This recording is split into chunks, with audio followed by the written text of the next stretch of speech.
Hello बच्चों, आप लोग कैसे हैं? उम्मीद करते हैं बहुत अच्छे होंगे और पढ़ाई जो है एकदम धुआंधार मजे से करते जा रहे होंगे। तो इतना पढ़िए नीट और आईआईटी को एकदम चुटकी में उखाड़ फेंकिए दोस्तों। तो चलिए आज आपको मैं बताने जा रहा हूँ। मैं आपको वेक्टर चैप्टर में पढ़ा रहा था और चलिए आज आपको नीट में जितना क्वेश्चन आया है उसको मैं आज बताने जा रहा हूँ। तो चलिए वन बाय वन आपको मैं बताने जा रहा हूँ। बहुत मजा आएगा और बहुत आसान एकदम चुटकी में उस क्वेश्चन को आप बना सकते हैं। तो चलिए देखिए, लास्ट तक वीडियो में बने रहिएगा और टोटल क्वेश्चन को आप एकदम मन से आप देख लीजिए। उसके बाद देखिए आपको खुद फील होगा कि ये रियल में नीट और आईआईटी जो है बहुत आसान है। यानी इसको क्रैक करना इतना आसान है ना कि आप कोई भी कितना भी गधा क्यों नहीं स्टूडेंट हो, कितना भी वीक क्यों ना स्टूडेंट हो, वो हर हाल में नीट और आईआईटी को क्रैक कर सकता है। बस जितना मैं बोल रहा हूँ उसको आप करते जाइए। थ्योरी पढ़ने के बाद जितना प्रॉब्लम है उसको खूब जम के प्रैक्टिस करते जाइए यार। ड्यूरिंग थ्योरी भी टीचर को क्वेश्चन बताते जाना चाहिए। और बाकी यदि आपके पास थ्योरी टोटल कंसेप्ट क्लियर है तो दुनिया का कोई भी क्वेश्चन बनेगा, चाहे वो यूरोप का क्वेश्चन हो, चाहे एसी वर्मा का हो, चाहे रेशनी खलीने का हो, किसी भी बुक का दोस्तों क्वेश्चन हो या किसी भी इंस्टीट्यूट के मटेरियल का क्वेश्चन हो, आपसे बनेगा ही। तो चलिए ये फर्स्ट क्वेश्चन आपको मैं दिखा रहा हूँ। ये आपको 1997 में पूछा गया है मेडिकल में। इसको ध्यान दीजिएगा। क्या कहता है? Identify the vector quantity among the following. तो कौन वेक्टर क्वांटिटी है यही आपको चुनना है। डिस्टेंस तो स्केलर होता है, ये जानते ही हैं। हीट भी क्या होता है? स्केलर होता है। एनर्जी कोई भी होगा स्केलर होगा। एंगुलर मोमेंटम, मोमेंटम भी वेक्टर होता है। एंगुलर मोमेंटम में क्या हो जाएगा? वेक्टर क्वांटिटी हो जाएगा। क्लियर है? चलिए नेक्स्ट क्वेश्चन पर आता हूं। क्वेश्चन नंबर सेकंड देखिए, ये भी आपको मेडिकल एग्जाम में आ चुका है क्वेश्चन। कहता है कि 6 वेक्टर्स ए थ्रू एफ, यानी ए से लेके एफ तक, have the magnitudes and directions indicated in the figure which of the flowing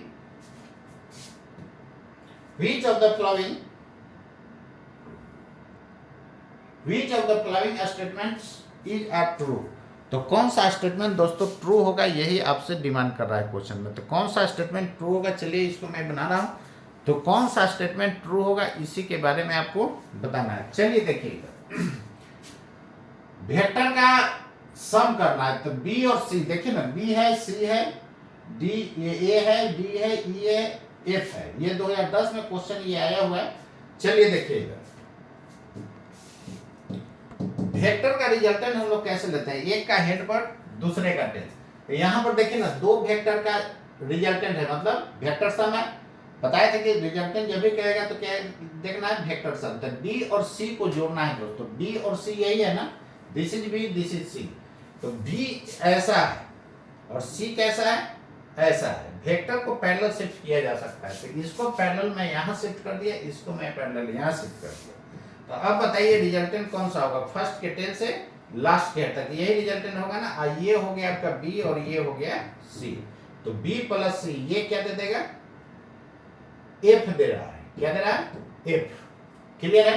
F का डायरेक्शन किधर है दोस्तों? ऐसे है, लेकिन ये क्या है? ऐसे है। तो ये सही होगा क्या? नहीं ना, ये रॉन्ग हो जाएगा। तो चलिए ये ऑप्शन नहीं होगा। इसको देखिए, D plus C is equal to F. तो डी कौन है? ये ना। तो डी प्लस सी, तो सी वाला को इसके हेड पर रख दीजिए। तो रिजल्टेंट कौन होगा? फर्स्ट का टेल से लास्ट के हेड तक यही एफ। एफ रियल में इधर है, इधर तो है नहीं, ये भी ऑप्शन नहीं होगा। तो चलिए कौन सा ऑप्शन हो जाएगा? सी वाला चेक करके देखिए। इसमें कहता है डी प्लस सी। तो डी प्लस सी बराबर क्या है? एफ। तो डी कौन है? यही है ना। तो डी वाला में किसको ऐड करना? ई को। तो ई ऐसे है और ये हो गया डी। तो रिजल्टेंट आप कौन सा लीजिएगा? फर्स्ट का टेल से लास्ट के हेड तक। देखिए तो ये एफ जो है इसी डायरेक्शन में एफ है। इसका मतलब ये ऑप्शन आपका क्या हो गया? सही हो गया। तो ये दोनों ऑप्शन गलत हो गया और अरे यार, ये दोनों ऑप्शन आपका गलत हो गया एक ऑप्शन ये आपका सही है। इसको यदि चेक करना है तो चेक करके देख लीजिए, लेकिन सिंगल करेक्ट है तो जहां सही हो गया आगे बढ़ जाइए। इसको यदि चेक करना है तो बी में ई को जोड़िए। बी कौन है? ऐसा ना, और ई वाला किधर है? ऐसा। तो रिजल्टेंट कौन हो जाएगा? ये। तो यहां पर देखिए तो बी और ये ई, तो एक का डायरेक्शन ऐसा है क्या है? ऐसा तो है नहीं, इसलिए कौन सा ऑप्शन करेक्ट होगा? सी वाला ऑप्शन आपका करेक्ट हो जाएगा। क्लियर है? तो कैसे आप बनाए ये पता चल गया। ये रिजल्टेंट से क्वेश्चन पूछा हुआ है, समझ लीजिए। तो रिजल्टेंट ऑफ टू वेक्टर्स आपको क्या बताए थे? वेक्टर में क्या क्या होना चाहिए? मैग्नीट्यूड होना चाहिए, डायरेक्शन होना चाहिए, और लॉज ऑफ वेक्टर एडिशन को क्या करना चाहिए?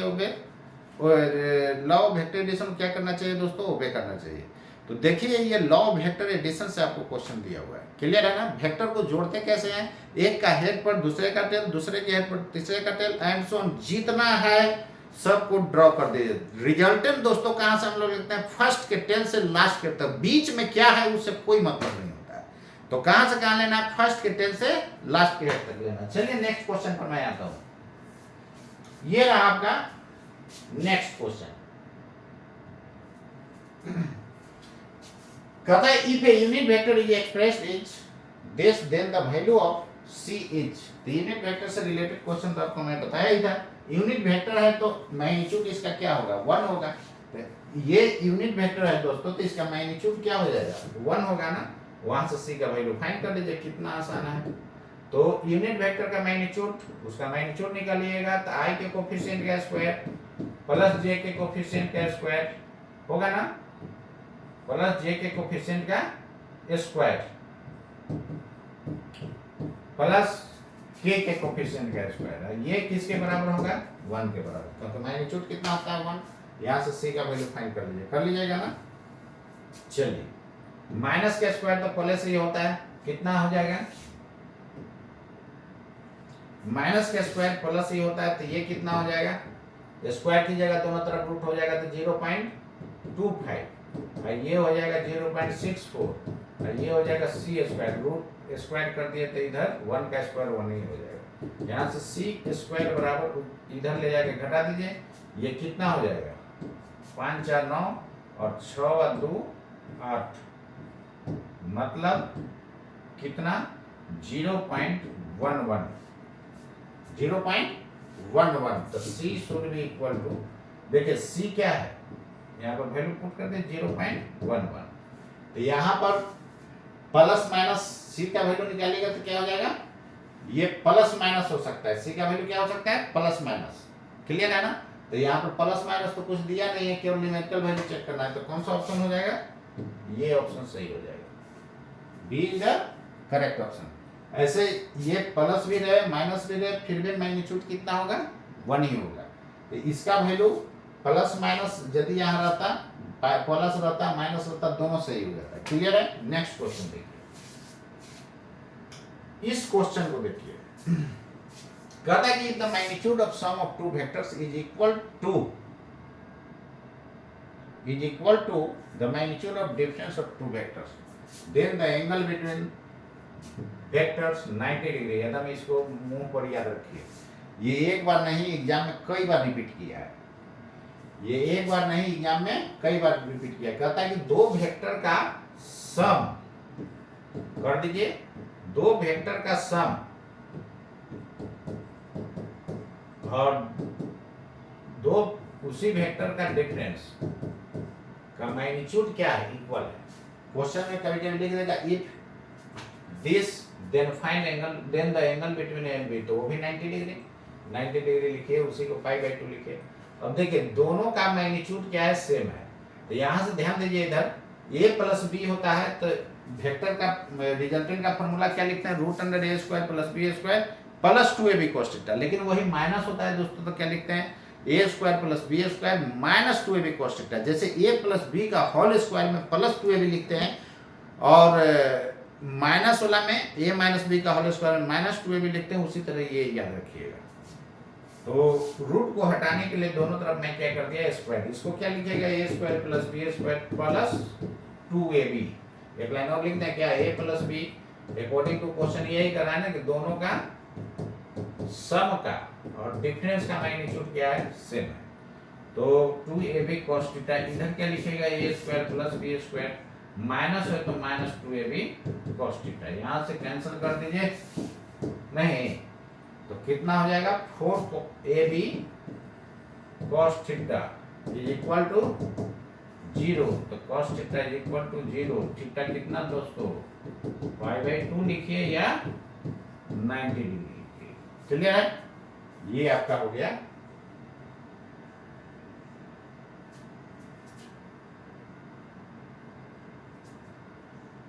चलिए लिख सकते हैं। इसके बाद नेक्स्ट क्वेश्चन पर मैं आता हूं। नेक्स्ट क्वेश्चन को आप ध्यान दीजिएगा, ये रहा आपका नेक्स्ट क्वेश्चन, ये रहा। इसमें क्या कहता है, the vector a and b such that a plus b is equal to a minus b, वही क्वेश्चन तो है जो अभी पीछे बताया। डायगोनल बिट देखिए रिपीट हुआ है कि नहीं, गजब रिपीट हुआ है। देख ले 2006 में आया है, 96 में आया है, 91 में आया है, और अभी वाला कितना में आया था, अभी वाला 2016 में आया था। वाह क्या बात है यार, अभी वाला कितना में आया था, नीट 2016 से नीट है आपका, और उसके पहले सीबीएसई, और उसके पहले आईपीएमटी रहता था। चलिए यहाँ पर ध्यान दीजिए, तो इसका भी आंसर क्या होगा दोस्तों, सेम।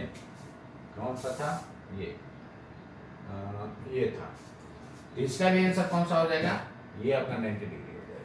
क्लियर, सेम क्वेश्चन है, देखिए रिपीट कितना बार किया है, मतलब समझ लीजिए 16 2006 96 91 और इधर 2016 में पूछ दिया, 4-5 बार रिपीट कर चुका है क्वेश्चन, इसलिए इसको एकदम घोंट जाइए, एकदम मुंह पर होना चाहिए, जाना है जाना धड़ाक से मार देना है, यानी धड़ाक से कलर कर देना है तुरंत। तो अब समझ जाइए, एक क्वेश्चन इतना फास्ट कर दिया तो समझिए रैंक आपका कितना का फर्क पड़ जाएगा। इसी तरह इसलिए आपको मैं बोल रहा हूँ कि क्वेश्चन बैंक को एकदम मत दीजिए, यहाँ से भी आपको प्रूफ मिल रहा है। तो अब मेरे बात पर आपको 100% बिलीव हुआ होगा कि मैं जो भी बोलता हूँ सब सही बोलता हूँ। तो आप जा करके नीट और आईआईटी के क्वेश्चन बैंक मत करके जाइए, देखिए नीट में बहुत बेहतर आप रैंक लाएंगे। चलिए नेक्स्ट क्वेश्चन देखिए, ये रहा आपके सामने, क्या कहता है, सॉरी एक और क्वेश्चन था, ये क्वेश्चन देखिए, कहता कि इफ ए, और ये तो बता ही दिए, ये हो गया। हाँ ये वाला देखिए क्वेश्चन, इसके पहले वाला बताएं, ये नहीं बताएं, आपको बताए थे कौन सा क्वेश्चन, ये वाला बताए थे, ये नहीं बताएं। चलिए देखिए, कहता कि if A plus b vector is equal to a vector plus b vector, then angle between A and b will be. आप खुद समझिए दोस्तों, मैग्नीट्यूड का मतलब क्या होता है, ज्योमेट्रिकल लेंथ। तो ये ए वेक्टर है, क्लियर, थोड़ा सा भी ऐसे कर दीजिएगा ना बी वेक्टर, तो रिजल्टेंट ये हो जाएगा ए प्लस बी। क्लियर, अब ध्यान दीजिए इधर ए प्लस बी, ये ट्रायंगल बन गया ना। तो आप जानते हैं ना कि दो स्मॉलर साइड का सम थर्ड से हमेशा बड़ा होता है। थर्ड से क्या होता है, बड़ा होता है। इक्वल कब होगा, जब लाइन बन जाएगा। इक्वल कब होगा, जब लाइन बन जाएगा दोस्तों। तो लाइन बन जाएगा कैसे, एक वेक्टर ये है ए, और इसके हेड पर मैं दूसरा वेक्टर ड्रॉ किया, ये बी वेक्टर। तो रिजल्टेंट कहां से, ये रहा आपका C vector. Resultant first capital से लास्ट कैपिटल तक। तो देखिए, तो रिजल्टेंट जो हो गया, रिजल्टेंट कहने का मतलब वेक्टर सम, इसका मैग्नीट्यूड ये दोनों के लेंथ के सम के बराबर है कि नहीं, यानी a प्लस बी वेक्टर का मैग्नीट्यूड a का मैग्नीट्यूड प्लस b का मैग्नीट्यूड के क्या है, बराबर है, प्लस b का मैग्नीट्यूड। इसको ऐसे भी लिख सकते हैं a प्लस बी। क्लियर है ना, ठीक है। हाँ, इसको आप ऐसे नहीं लिख सकते हैं, ऐसे लिख दीजिएगा तो गलती हो जाएगा। बीच में प्लस या माइनस है तब एरो नहीं हटता है, तब एरो नहीं हटता है, इसलिए ध्यान रखिएगा। बीच में यदि प्लस माइनस नहीं रहता, केवल एक रहता, तब हट जाता। तो यहाँ पर देखिए ए और बी दोनों का डायरेक्शन सेम है, तो एंगल कितना हो गया 0 डिग्री। क्लियर है, ये तो फिगर से हो गया डायरेक्ट। तो आप भी कोशिश कीजिएगा इसी तरह डायरेक्ट बनाने का। ऐसे आप रिजल्टेंट के फॉर्मूला से चलते हैं तो चलिए उससे भी वही आंसर आएगा। और में इसका मॉडुलस a प्लस बी, यही है ना। इसको क्या कीजिए,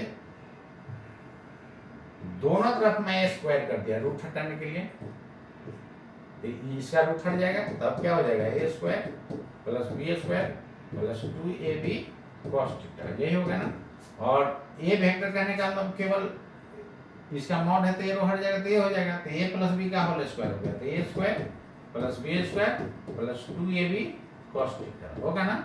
तो यहाँ से जो जो कैंसिल होता है कैंसिल कर दीजिए, a स्क्वायर से a स्क्वायर बी स्क्वायर, इसको इधर लाइए 2ab cos थीटा नहीं, तो यहाँ से इधर लाइएगा तो कितना हो जाएगा 2ab कॉमन हो जाएगा,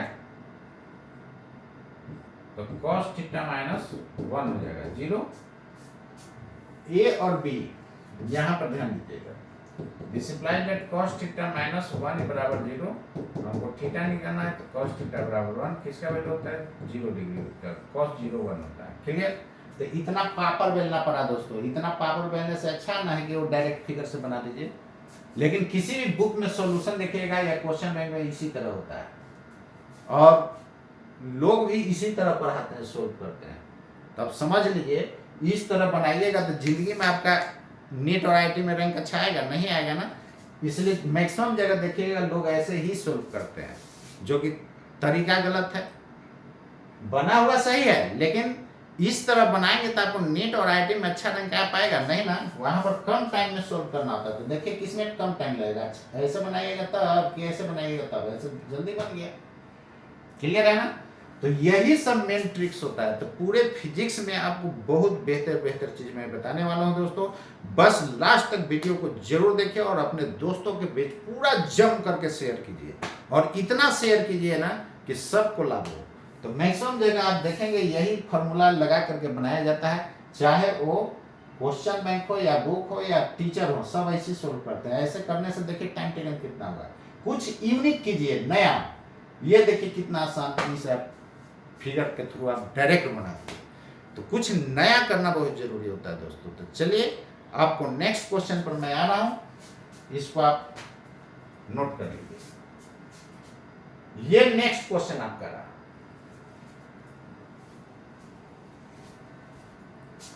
इसको देखिए क्या कहता है। कहता है कि the magnitude of vectors a b c are 3, 4, 5 units.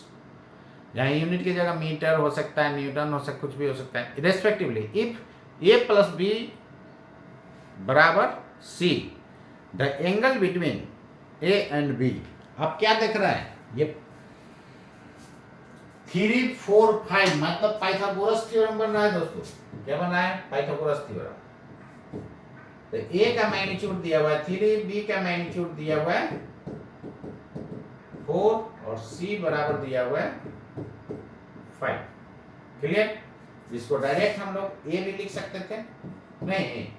अब यहां पर देखिए ए और बी, निश्चित रूप से ये राइट एंगल ट्रायंगल बन रहा है, नहीं, ये 90 डिग्री। और सबसे बड़ा वाला कौन है, सी है। सबसे बड़ा वाला कौन है, सी है। तो ये हो गया ए और ये हो गया बी। बोलिए, कहता है कि ए प्लस बी बराबर सी। तो क्या प्रॉब्लम है, इसी को वेक्टर मान लेते हैं। नहीं, तो ए के हेड पे दूसरे का टेल, ए और बी को जोड़ना है तो दो वेक्टर जुड़ता कैसा है, एक के हेड पे दूसरे का टेल। रिजल्टेंट कौन होगा, फर्स्ट के टेल से लास्ट के तक ये रिजल्टेंट हो जाएगा दोस्तों। कहता है angle between A and B, तो ए और बी के बीच का एंगल 90 डिग्री। ये हेड टेल एंगल है, तो हेड टेल एंगल रहता है तो 180 में से घटा देते हैं, यानी 180 माइनस 90 ही रह जाएगा। ऐसे भी देखें ना, इसको ए को इधर शिफ्ट कर दीजिएगा तो टेल एंगल 90 बन रहा है कि नहीं, विच इज करेक्ट। ए और बी के बीच का एंगल कौन हो जाएगा, 90। क्लियर है। बहुत मजा आया होगा, एकदम इतना इंटरेस्टिंग है। और लोग जो है फिजिक्स से एकदम लगता है ना कि फिजिक्स उसके लिए पहाड़ है, कुछ है यार, ये मेन होता है बताने के ऊपर होता है, कैसे आपको बताया गया है। तो इसको जब लोग सोल्व करते हैं उसका तरीका बता रहे हैं। बहुत जगह इंस्टीट्यूट में इस तरह देखिएगा सोल्व करते हुए, बिल्कुल गलत तरीका है। यहाँ पर देखिए लॉन्ग हो जाएगा, काफी लॉन्ग हो जाएगा। तो कैसे आपको IIT नीट में अच्छा रैंक आएगा? इसको स्क्वायर कीजिए, सी का वैल्यू 5 दिया हुआ है, ऐसे लोग सोल्व करते हैं तो लॉन्ग होगा कि नहीं बताइए? ये हो गया आपका सी स्क्वायर, और इधर 2AB cos थीटा। अब बताइए कितना लॉन्ग हो रहा है? हो रहा है ना? यहाँ पर C की जगह 5 है, ये कितना है? ये की जगह 3 ले लीजिए या इसको 4 लीजिए, तो 3 का स्क्वायर प्लस 4 का square plus 2 into 3 into 4 cos theta होगा ना?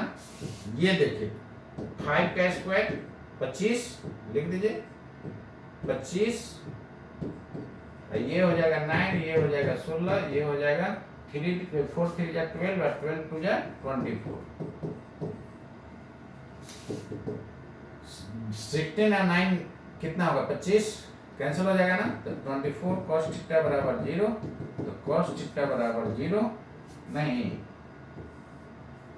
इसको ऊपर लाइए, cos थीटा बराबर 0, तो थीटा का वैल्यू 90 डिग्री। देखिए इतना पापड़ बेलने के बाद 90 डिग्री आया, हमारा कितना दूर में आ गया? इतना ही में आ गया आंसर। क्लियर है? तो चाहे आप ऐसे बनाइए या ऐसे बनाइए, रिजल्ट पर कोई फर्क नहीं पड़ा। तब बताइए कितना मजा आया होगा। तो इस टाइप का क्वेश्चन जो है दोस्तों, हर हाल में आपको जो है रेडी कर लेना होगा, और 4 मार्क्स फोकट में आपको मिल गया। तो देखिए कैसे फिजिक्स को पढ़ना है ये आपको मैं बताते जा रहा हूँ लगातार। तो लॉन्ग करके आप बनाइएगा, आपको जिंदगी में रैंक बढ़िया नहीं आएगा। आप हमेशा जो है नीचे ही रहिएगा, 350 मार्क्स रहेगा, 500 मार्क्स रहेगा, 400 मार्क्स, इसी में लटपटाए हुए रहिएगा। क्लियर है? तो मेन जो है टेक्निक बनाने का, प्रॉब्लम सोल्व करने का टेक्निक आपके पास होना चाहिए। आप ईमानदारी आप में है तो आप खुद आप कमेंट करके बताइएगा कि आप जहाँ कहीं भी पढ़े, जहाँ कहीं भी पढ़े, आप ऐसे सोल्व किए कि नहीं? ऐसे सोल्व किया, ये लॉन्ग मेथड ये होगा। फिगर से तो आप सोल्व करते नहीं है। ईमानदारी है तो बताइएगा यही आप मेथड अपनाए हुएगा, तब समझ लीजिए कि आपको नेट और IIT ठीक से हो पाएगा? नहीं हो पाएगा, अच्छा रैंक आएगा ही नहीं। इसलिए दोस्तों मेरा रेगुलर क्लास कीजिए और सबको जो है शेयर कीजिए, इतना शेयर कीजिए कि सबको पूरा ऑल इंडिया फायदा हो। जो लोग कोटा चाहे दिल्ली चाहे कहीं भी ऑल ओवर इंडिया कहीं से भी पढ़े होंगे, इस तरह सोल्व नहीं किया जाता है। वो डायरेक्ट फिगर बना करके कोई नहीं सोल्व करता, सब इसी तरह सोल्व करते हैं। सॉरी उल्टा बोल दिए, इसी तरह लोग सोल्व करते हैं। डायरेक्ट इस मेथड से ऐसे नहीं सोल्व करते हैं, ना बुक में इस तरह सोल्व किया रहता है। बुक में भी देखिएगा इसी तरह सोल्व होता है। तो देखिए इतना पापड़ बेलिएगा तब ना आंसर आएगा आपको। तो जिंदगी भर पापड़ बेलते रहिए, इस साल नीट दीजिए, फिर अगला साल नीट दीजिए, देते रहिए, जिंदगी भर यही करते रहिए। तो जितना मैं बोल रहा हूँ मेरे बात पर 100% बिलीव कीजिए, और जो मैं कर रहा हूँ एकदम क्वेश्चन बैंक को एकदम मत करके जाइए। देखिए आपको IIT नीट चुटकी में उखड़ जाता है कि नहीं? 100% दोस्तों उखड़ जाएगा। चलिए नेक्स्ट क्वेश्चन देखिए।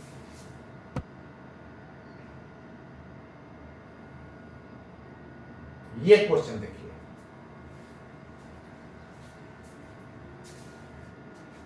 इस क्वेश्चन को देखिए, ये शायद पहले JEE मेंस में भी पूछ चुका है, एक बार देख लीजिएगा। रिपीट कर दिया क्वेश्चन को, तो एक बार देख लीजिएगा। और 90 डिग्री वाला तो कई बार आपको मेडिकल में रिपीट हुआ। चलिए ये नीट 21 का क्वेश्चन है। यहां पर एरो है, बोल्ड फेस लेटर है, क्लियर है ना? क्या कहता है आपको? A क्रॉस B पढ़ चुके हैं, और A.B भी पढ़ चुके हैं हम लोग। A क्रॉस B क्या होता है दोस्तों? इसका मॉडुलस है। तो AB sin थीटा, मॉड देने पर डायरेक्शन रिमूव हो जाएगा, इधर कितना √3, और A.B AB cos थीटा होता है। क्लियर है ना? AB से AB कैंसिल हो गया। तो अब क्या होगा यहाँ पर? tan theta is equal to √3। Theta का वैल्यू कितना? 60 डिग्री है कि नहीं? बोलिए। क्लियर है? अब आपको निकालना क्या है? Then value of a vector plus b vector का मॉडुलस। तो ए और बी वेक्टर का मॉडुलस क्या हो जाएगा, अब नहीं निकल जाएगा, ये ए वेक्टर प्लस बी वेक्टर का मॉडुलस मतलब रिजल्टेंट का दो वेक्टर का सम, ये रिजल्टेंट है ना, इसका मैग्नीट्यूड। तक मैग्नीट्यूड क्या होता है, root under A square plus B square plus 2ab cos theta. Theta की जगह कितना है 60 डिग्री, cos 60 हाफ होता है, cos 60 क्या होता है हाफ, 1/2, ये कैंसिल हो जाएगा।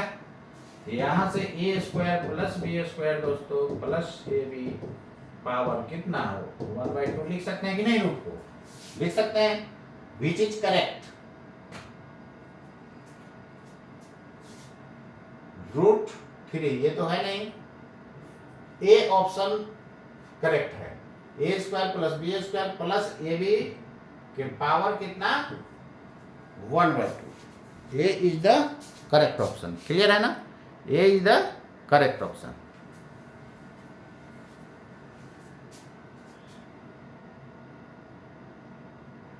क्लियर है, A is the correct option. तो नीट के पहले सीबीएसई AIPMT था, उसके पहले AIPMT था, और नीट 2016 में आया, सब एक ही है। नीट सब प्री मेडिकल टेस्ट मतलब कि इंट्रेंस एग्जामिनेशन के लिए सब है। AIPMT को बोलते थे all India pre medical test, NEET को क्या बोल रहे हैं, नेशनल। नीट का फुल फॉर्म हम लोग क्या जानते हैं, national eligibility cum entrance test, entrance test, national eligibility cum entrance test. और AIPMT का all India pre medical test, सब वही चीज़ है यार, केवल नाम अलग अलग था। चलिए तो कौन सा आंसर हो गया आपका, A is the correct option. अरे क्या हो जा रहा है, A is the correct option. Clear है, तो इसमें कौन सा ऑप्शन हो गया, ये सही ऑप्शन हो जाएगा। देखिए A is the correct option. Clear है, अब चलिए दोस्तों नेक्स्ट क्वेश्चन पर मैं चल रहा हूं। नेक्स्ट क्वेश्चन क्या होगा,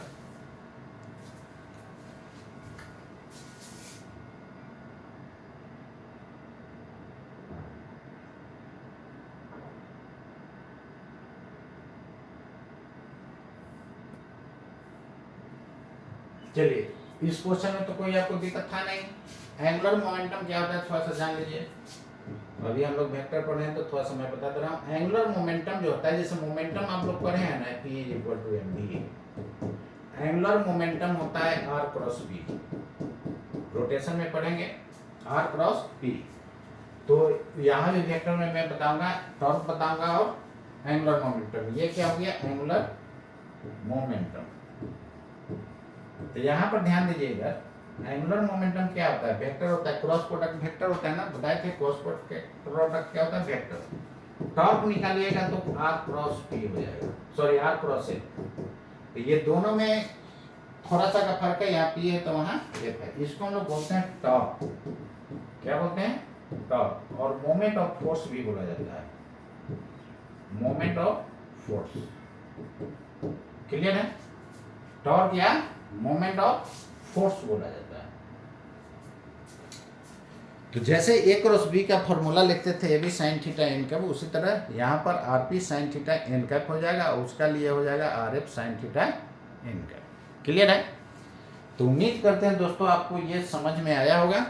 तो इसको आप रेडी कर दीजिए, जितना मैं बताया इसको एकदम पूरा मन से आप रेडी करते जाइए।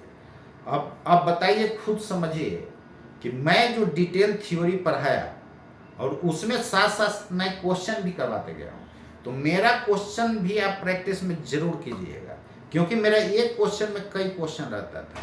इसी तरह पूरे फिजिक्स में आपको मैं बताते चलूँगा, और नीट और IIT का क्वेश्चन बैंक जरूर सोल्व कीजिए। देखिए ये सब चुटकी में सोल्व हो गया कि नहीं, और आप लोग को दिमाग में लोग भर दिए हैं, दिमाग में कचरा भर दिया है कि फिजिक्स बहुत टफ है, बहुत टफ है यार, खाक टफ है।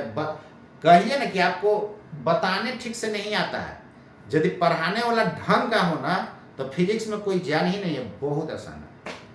तो आपको मैं दिखा भी दिया कि ये चुटकी में बनने वाला है दोस्तों। आप कहीं भी आप पढ़ते हैं ना तो लोग लॉन्ग मेथड ही अपनाते हैं। लॉन्ग मेथड अपना करके बच्चे को कहते हैं कि फिजिक्स तो बहुत टफ है। या ये भी मिसकंसेप्ट लोगों का है कि स्टूडेंट लोग पढ़ता है ना तो उसको नहीं समझ में आएगा तो बोलेंगे हमारा सर तो बहुत हाई लेवल के पढ़ाते हैं, मतलब क्या IIT के दादा के पढ़ा रहे हैं क्या? अरे यार यही ना सिलेबस पढ़ा रहे हैं जो हम लोग का सिलेबस है। सिलेबस से आपका बाहर फालतू चीज पढ़ा है तो वो भी गलत है। तो हाई लेवल का कुछ नहीं होता है, वो आपको हाई लेवल बना दे रहा है।